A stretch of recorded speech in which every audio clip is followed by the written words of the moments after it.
দিয়েছেন কবিতা লেখার জন্য, আবৃত্তি করার জন্য চেষ্টা করছি। সামনে সবাই বসে আছে। সবুজ বাতি, সবুজ বাতিটা, বাতির পাশে অসম্ভব হ্যান্ডসাম এক পুরুষ। অনেকক্ষণ ধরে চেয়ে থাকার পর হঠাৎ মনে হলো একটা প্রেম করা দরকার। যেই চিন্তা সেই উপলব্ধি। একদিন তোমার সাথে দেখা হলো, আরে ফেসবুকে। আচ্ছা, তুমি কি বোকাই থাকবে?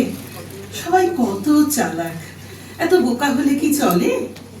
তোমাকে দেখে তেমন কিছু মনে হয়নি, গতানুগতিক আর 10 জনেরই মতো তুমি ছিলে। তবুও কোথাও একটা টান অনুভূতি হলো। কি জানি, এই বয়সে প্রেম হয়তো এমনই হয় বুঝি। চেনা জগৎটাকে অচেনা বলে হতে লাগলো। তোমাকে খুঁজতে লাগলো আমার চোখ। যখনই তোমার ছবির পাশে ওই সবুজ বাতিটা দেখি, তখনই তোমার ইনবক্সে একটু করে ঘুরে আসি।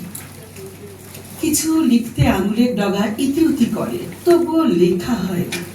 আমাদের সমাজে এখনো মেয়েরা কোনো আননোন পার্সনকে ফ্রেন্ড রিকোয়েস্ট করে না, সাহস পায় না। হয়তো কেউ কেউ পাঠায়, তাদের সংখ্যা নিতান্তই কম। মন চাইলেও কাউকে নিজ থেকে মেসেজ দেয় না। এখনো আমাদের মতো মেয়েরা সেই অর্থে স্বাধীন হয়নি। একদিন তুমি কুশল বিনিময় করে দিও, কোথায় আবার ইনবক্সে। তারপর দুই একটি কথা হতো, কখনো বা হতোই না। আমি অপেক্ষায় থাকতাম তোমার SMS এর। একদিন তোমার কোনো মেসেজ এলো না, সারা রাত ঘুম এলো না জানো। সেদিন নিজেকে পুনরায় ষোড়শী মনে করলাম। পরদিন বলেছিলে শরীর ভালো না। আমার খুব কষ্ট হয়েছিল জানো, মনে হলো ছুটে চলে যাই তোমার কাছে।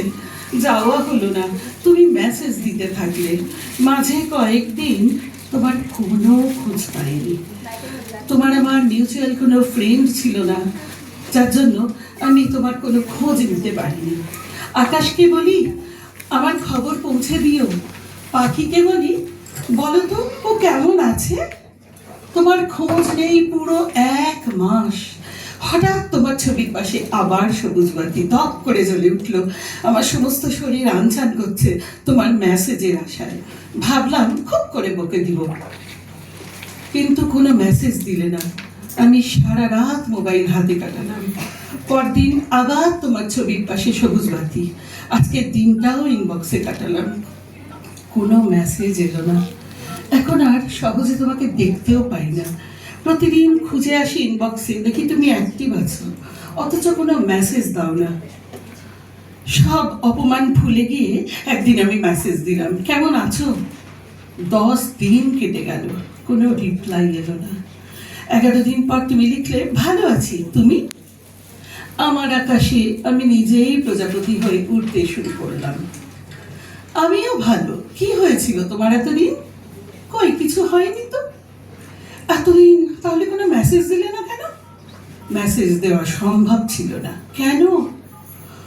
ওপারে গেলে মেসেজ দেওয়া সম্ভব হয় না। তার মানে ইনবক্সে আর কোনোদিন ওর মেসেজ পাইনি। আইডি আর কোনোদিন আমার সামনে আসেনি, ওর বাড়ির লোকরা ইনঅ্যাক্টিভ করে দিয়েছিল।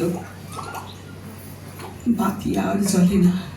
নতুন ঠিকানায় ভালো থেকো, নতুন ঠিকানায় ভালো থেকো আমার প্রেম, ভালো থেকো। সম্পর্কটা মুঠোফোনের মুঠোর মধ্যেই রয়ে গেল। সম্পর্কটা মুঠোফোনের মুঠোর মধ্যেই রয়ে গেল। নমস্কার।